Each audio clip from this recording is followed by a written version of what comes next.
Sveiki visi, Saviugdos podcastas Keičiam temą sveikinasi su jumis.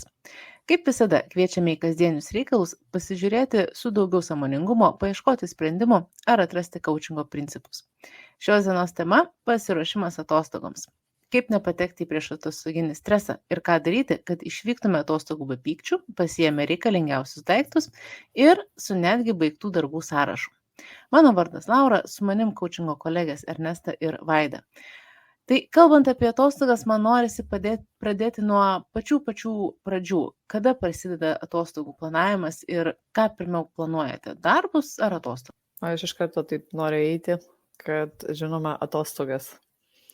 Man atostogų planavimas yra iš tikrųjų toks didelis dalykas. Man jau reikia žinoti, kad atostogas, kada aš atostogausiu prieš pradedant metų darbus. Ir tas planavimas jisai ir vyksta kažkur tai sausio mėnesį.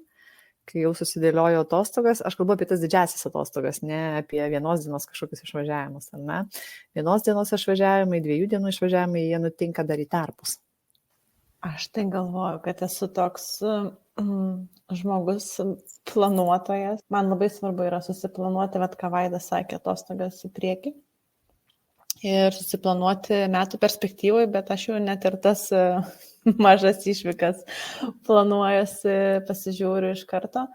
Tai turiu datas tam, kad rezervuočiau, nes galvoju, jeigu aš planuočiau pirmą darbus, paskui atostogas, tai gyvenime tikriausiai neišeičiau atostogauti, nes būtų sudėtinga surasti laiko, resursų ir galbūt net paskui pasinėrus į tos darbus reikalus ir buitį ir pasimirštų.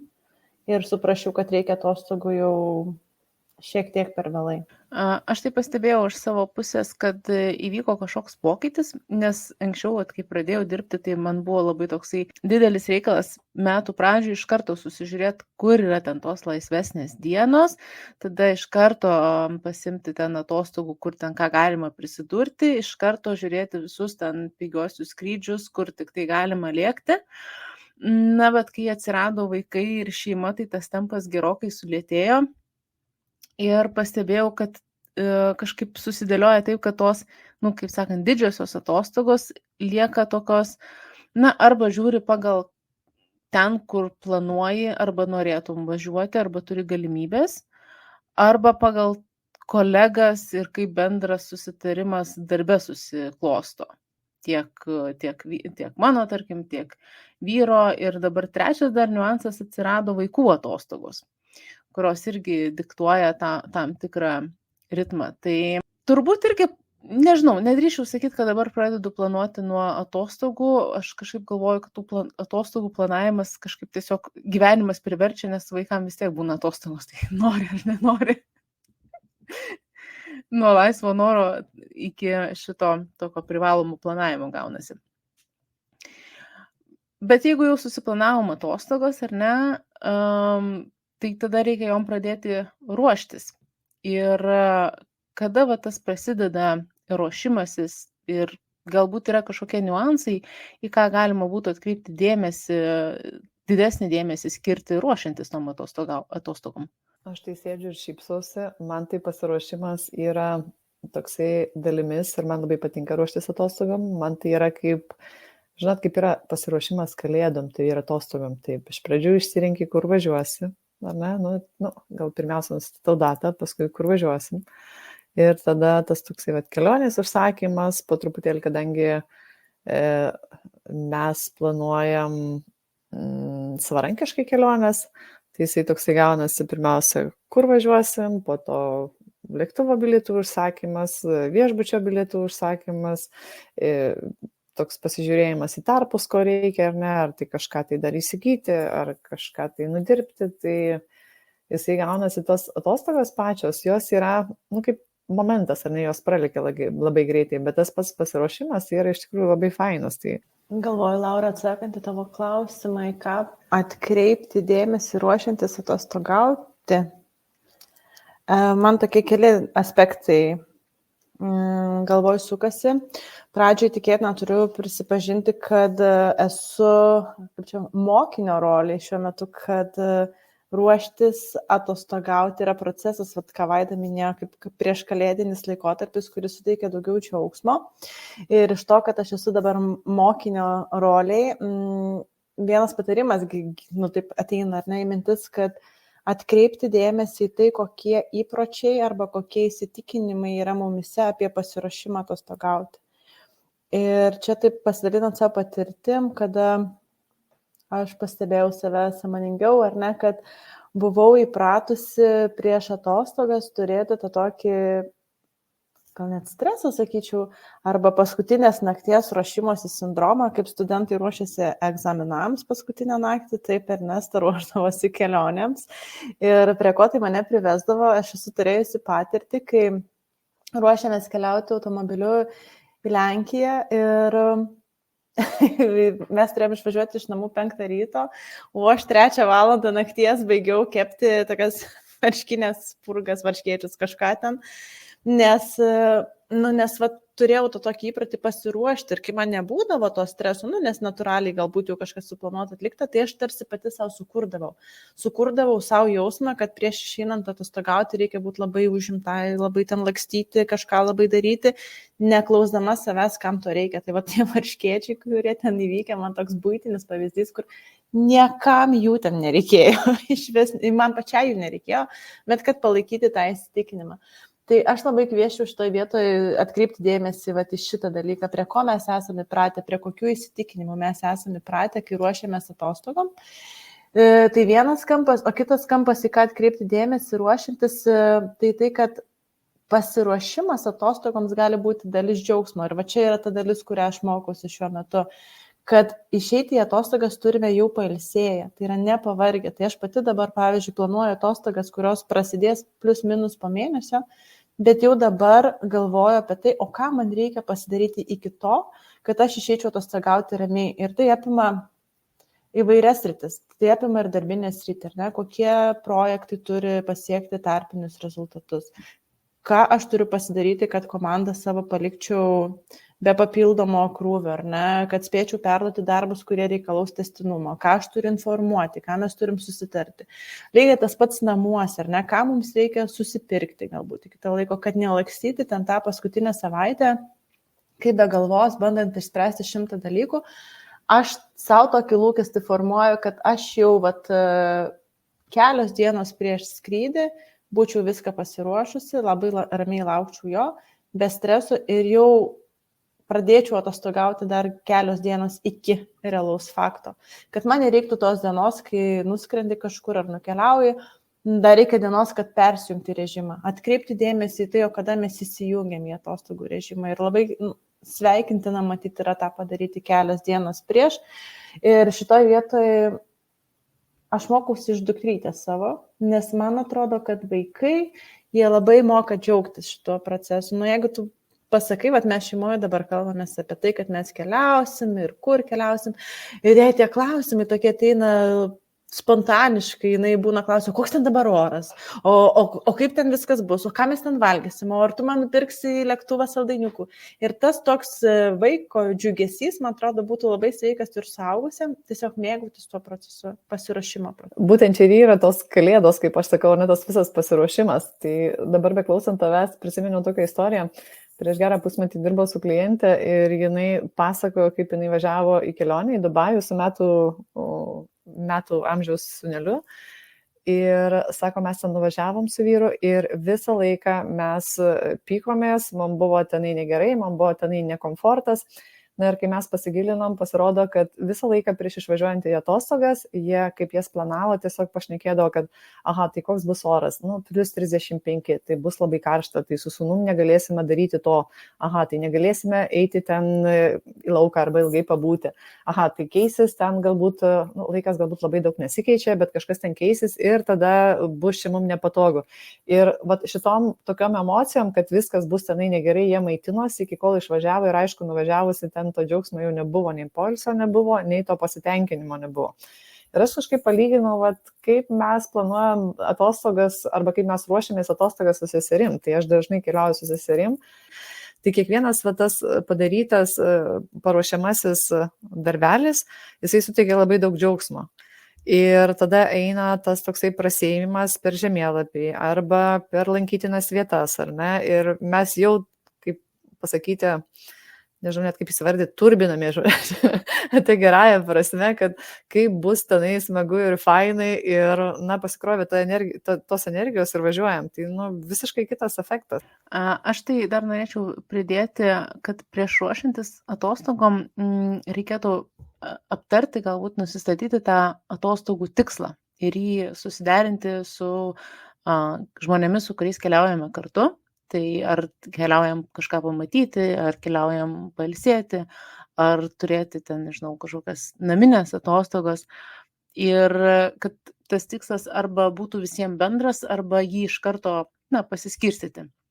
Galbūt kažkas nori iš šeimos aktyviau, galbūt kažkas nori iš šeimos ramiau. Tai galima dar, Laura, toje vietoje apie tikslą staptelčiau ir sakyčiau, kad šalia to, kad mes įsivardinam tikslą, kas kartais gali atrodyti labai savaime suprantama, bet mes tos pačius žodžius suprantam labai skirtingai kaip žmonės. Bet aš sakyčiau, labai teigiamai suveikia, jeigu mes įsivardinam lūkesčius vieni kitiems, besiekiant to atostogų tikslo, ar ne? Kad grįžtume tikrai visi, kurie ten keliaujame, pailsėję ir atliepę savo poreikius.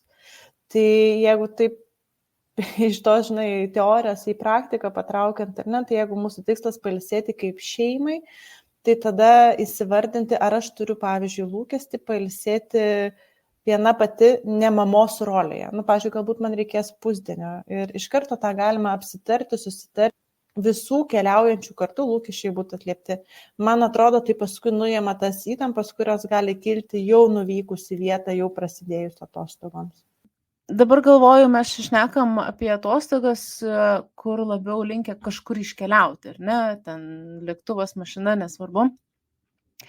Ar tinka toks pat pasiruošimas, jeigu mes, tarkim, planuojame atostogas namuose, jeigu niekur toli nevykstame ir tarsi tokios namostogos? Aš tai tiesą sakant galvoju, kad principai galioja bet kokiam atostogom arba bet kokiam poilsiui. Nes atostogos arba poilsis namuose, tai vėlgi, jeigu tikslas mano yra pailsėti, reikės susiderinti lūkesčius su namiškiais ar su tais, su kuriais aš ten atostogausiu kažkur namuose, ar tai labai lokaliai keliaudamas.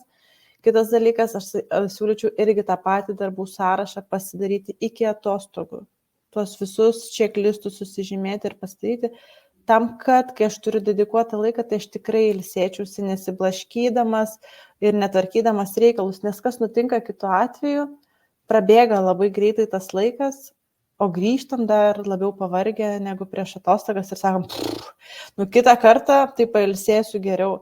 Tai man atrodo tas toks sąmoningas apgalvojimas, ar aš einu ilsėtis, ar aš einu susitvarkyti reikalų, visų pirma savo atsakyti, iš karto užduoda kryptį ir tada jau principai, jeigu einu ilsėtis, tai tie patys.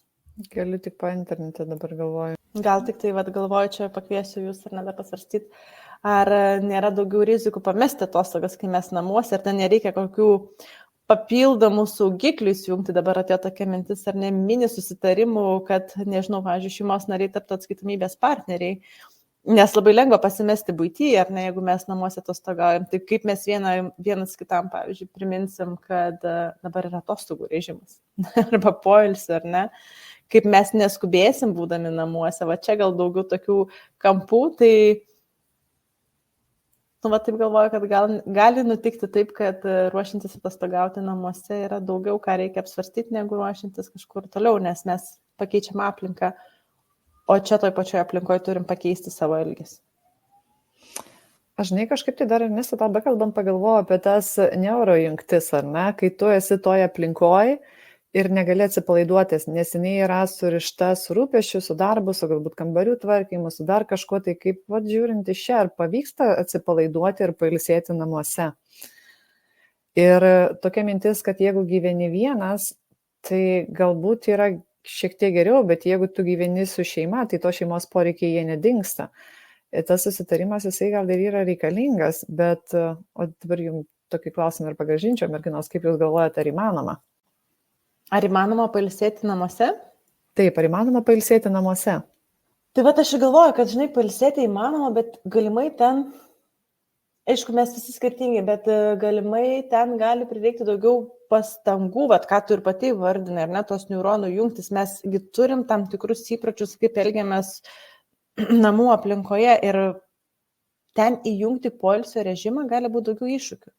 Na, jeigu mes įpratę, keltis 8, pusryčiauti 8:30 ir ten kažką daryti pagal dienos savaitgalio kokį režimą, ar ne, o atostogų metu norim daryti kitaip, tai ne tik aš pats kaip žmogus turiu pakeisti savo įprotį tam laikotarpiui, bet ir mano šeimos nariai turi pakeisti. O čia jau atsiranda iššūkių, mes labai skirtingai reaguojame tą pokytį, vienas greičiau, kitas lėčiau.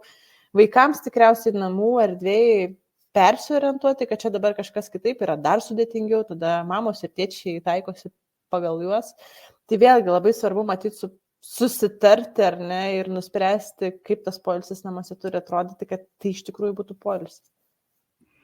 Na, aš tai pritarčiau, kad yra papildomų iššūkių, bet vėlgi manau, kad labai daug kas priklauso nuo planavimo ir tų lūkesčių susiderinimo, nes netgi būnant ir namuose, ar ne, ir neišvykstant net už savo ten gyvenamo miesto ar miestelio ribų, galima įsijungti ir tokį režimą kaip turistas savo mieste. Ir tiesiog galbūt reikėtų tada tokios ekstra galbūt pastangos pasižiūrėti, kaip galima pakeisti rutiną. Nes visi šitie, kaip įvardinot, ir neuronų jungtis, ir įpročiai atsiranda iš rutinos. Jeigu mes ją pakeičiam, tai tada ir tas buvimas keičiasi. Aš dar net galvoju, kad dabar toks prisiminimas prie, kai aš pati buvau vaikas ir mes su šeima keliaudavom lokaliai prie jūros, ar ne, pailsėti, tai atsimenu, turėdavom vieną tokią auksinę taisyklę, kurią tikriausiai susikūrė tėvai, kad atostogų metu prie jūros niekas negamina valgyti. Nes tai būdavo namų taisyklė, ar ne, kad mes gaminam. Tai atostogos ten jų planai kaip susidėliodavo taip, bet ta, kuri neginčiama taisyklė, niekas negamina valgyti. Ir tai labai gerai suveikdavo, nes mes persijungdavom vos tik nuvažiavę prie jūros, eidavom kažkur pavalgyti kitur ir jau žinodavau, kad prasideda atostogos. Bet čia, žinai, aš kalbėdama apie tas neuronų jungtis, kaip tik ir galvoju apie valgio darymą. Kažkaip tai labai gerai pataikė. Jo, labai gera taisyklė, negaminti atostogų metu yra tobula. Gerai, dar man toksai vis tiek yra noras pagrįžti, užkabinkim temą apie priešatostoginį stresą. Nežinau, kaip pačios susidurėt ar nesusidurėt ir iš viso, gal kas čia tokio yra? Sumąstytas dalykas ar realus? Jisai labai realus, ne tik tai ko gero prieš atostoginis, bet ir ta pati kelionė, ar ne? Man tai jisai visą laiką yra, bet toks minimalus, sakyčiau, nes susidėlioti tuos pagrindinius daiktus, tai jau aš tą išmokau, ar ne, kad pasiruošti prieš, kad nebūtų paskutiniai nakčiai. Bet visa kita, mane kažkaip tai labai visą laiką jaudina, tai kaip tenai nuskrisiu, tas lėktuvas ir pats skrydis, ar ne? Arba jeigu tai autobusinė kelionė, tai kaip tenai tiek dienų važiuosiu, irgi kaip ten keliuose seksis. Bet tik tai sėdus į lėktuvą, ar ten į autobusą, ar į automobilį, visas tas stresas kažkaip nueina, nes atostogų džiaugsmas jisai permuša. Aš šiek tiek pasakojau apie stresą, tai nesikartosiu, ką aš galbūt pridėčiau. Nes man jisai realus, aš esu iš tų, kur realus, ar ne? Bet kas yra labai svarbu, įveikiant tą stresą, sumažinant jį, atsiriboti nuo buvusių patirčių. Nes jeigu kažkas nutiko, aš leidžiu per savo patirtį, ar ne, prieš tai kelionėse, labai lengva neštis tą neigiamą patirtį į naujas patirtis. Ir iš to man asmeniškai gimsta stresas, man kaip mamai keliaujančiai su vaiku, susirgo vaikas vienoj kelionėje, tai dabar bijau, kad sirgs ir sekančioj. Ir čia reikia paradirbėti su savim, su savo mintim, kad patirtis yra skirtingos ir gali būti kitaip ir tikėtina, kad bus kitaip. Tai čia man dar prie to pasiruošimo sąrašo, apie kurį mes jau irgi kalbėjom, ar ne, kad techniškai pasiruošti, tai prasifiltruoti savo mintis, savo įsitikinimus ir požiūrį, su kuriuo aš einu.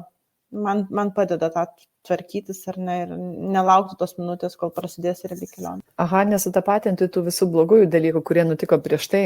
Man dar tokia mintis kilo, žinot, merginos, kai mes čia šnekėjom šiek tiek prieš mūsų įrašą, kad stresą gali kelti netgi maudomo kostiumėlio pirkimas ar nagų susitvarkymas, ar ne?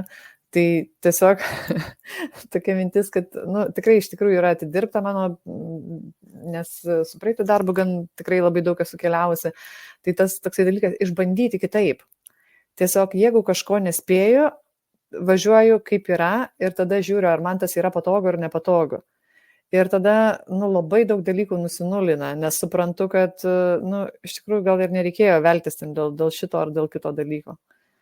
Tai čia tas toksai netgi to mindseto, mąstymo keitimas arba toks pasibandymas važiuoti su smalsumu. Man iš tikrųjų labai neblogai suveikia. Aš dar pridėčiau, gal tą prieš atostoginį stresą truputėlį padeda numalšinti ir kartu dėkingumas atsiradęs. Ir tas mąstymo taip pat pakeitimas, kad kad nerimauji, kad oi, kaip čia bus su tuo skrydžiu ar ne, bet pakeisti mąstymą į tai, kad esu dėkingas, kad turiu galimybę apskritai skristi arba turiu galimybę atostogauti. Ir manau, kad kaip ir Ernesta minėjo prieš tai, būkim sąmoningi, kiek to streso įnešame patys. Ar ne? Pagaukime save ir gal perklausti iš tikrųjų net, argi tas tikrai yra būtina ir ar to tikrai reikia. Ten, tarkim, tų pačių mano noro, kad būtų nulakuoti nagai. Tai galbūt tą galima persidaryti kelios dienos prieš tai, o kaip mano patirtis kartais būna 12 nakties, tikrai nėra kokybiškas dalykas. Arba Ernestos iškepti varškėtukai. Ir man čia vis tik labai siejasi su tais mūsų įsitikinimais, kuriuos mes atsinešam iš kažkur, galbūt iš ankstesnių patirčių, iš vaikystės, iš kitų patirčių, ar ne, pakedenti plunksnas tiems savo įsitikinimams ir pagalvoti, o kas jeigu, važiuosiu nelakuotais nagais ar nevalda, kaip tavo atveju, ir ten pietų varškėčių ir leisti savo, ką Vaida sako, kitokias patirtis. Ir man atrodo, tai yra labai svarbu, nes kartais tas stresas, jisai gali suveikti taip, kad atostogos iš viso neįvyks arba poilsis neįvyks.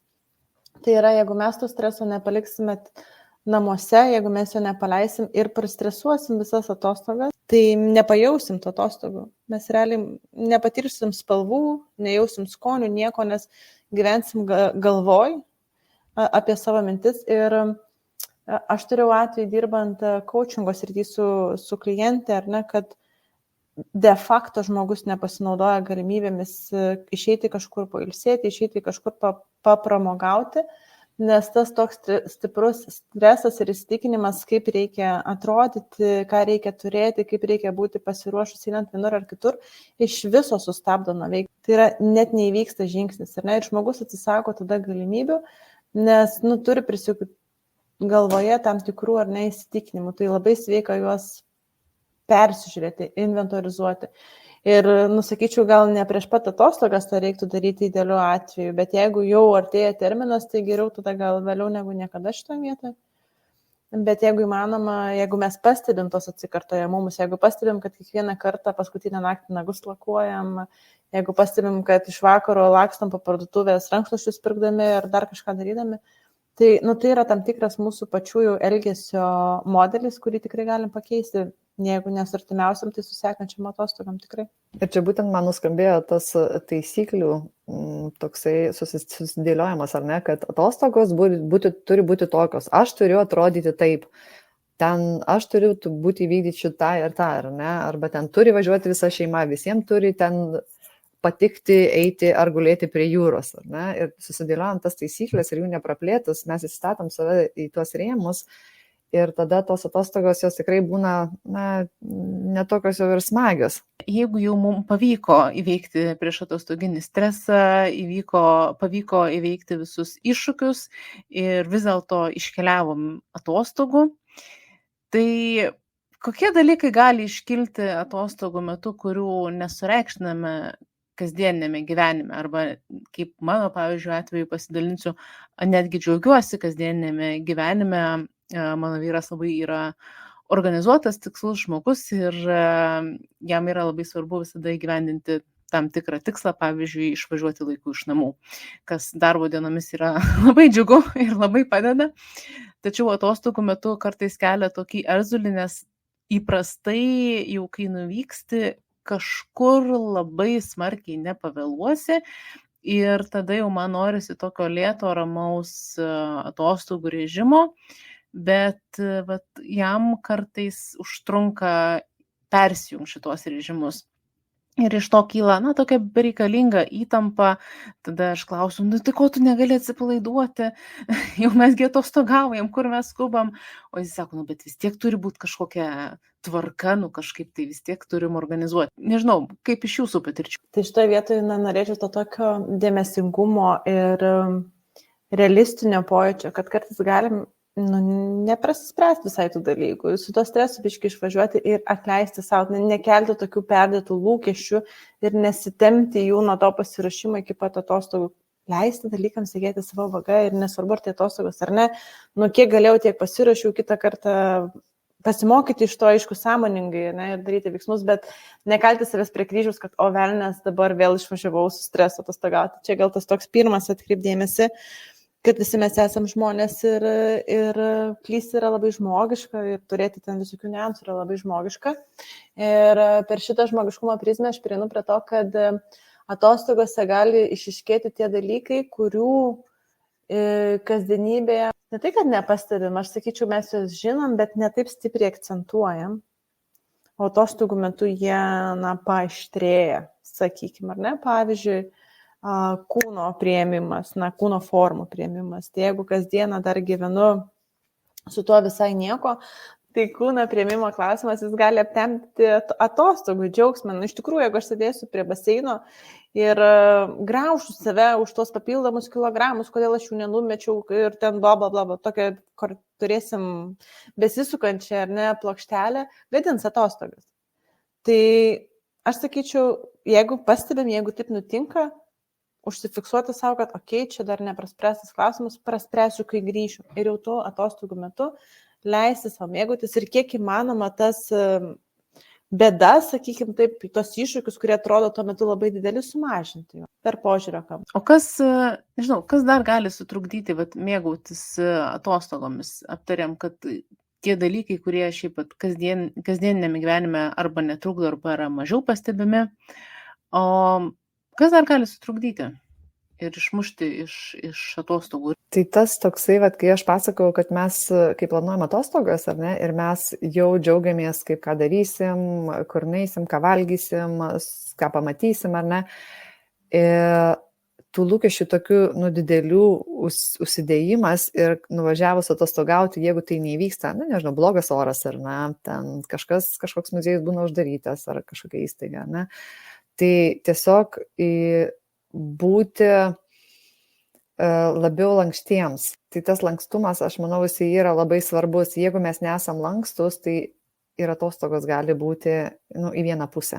Aš dar pridėčiau, Vaida, prie lankstumo, nebuvimo, taip pat pridėčiau tokią gal per didelę kontrolės poreikį, norą kontroliuoti ten, vaikam ten sakyti, kad ten tu nelipk, ten neik, neliesk, neimk, nežiūrėk, ten dar kažkas tai ten irgi ten vyrus ar draugus ar kažką tai irgi ten nevalgyk, negerk, dar kažkur tai, žodžiu, toks kaip būna, nežinau, toks labai perdėtas galbūt ganimas kitų žmonių.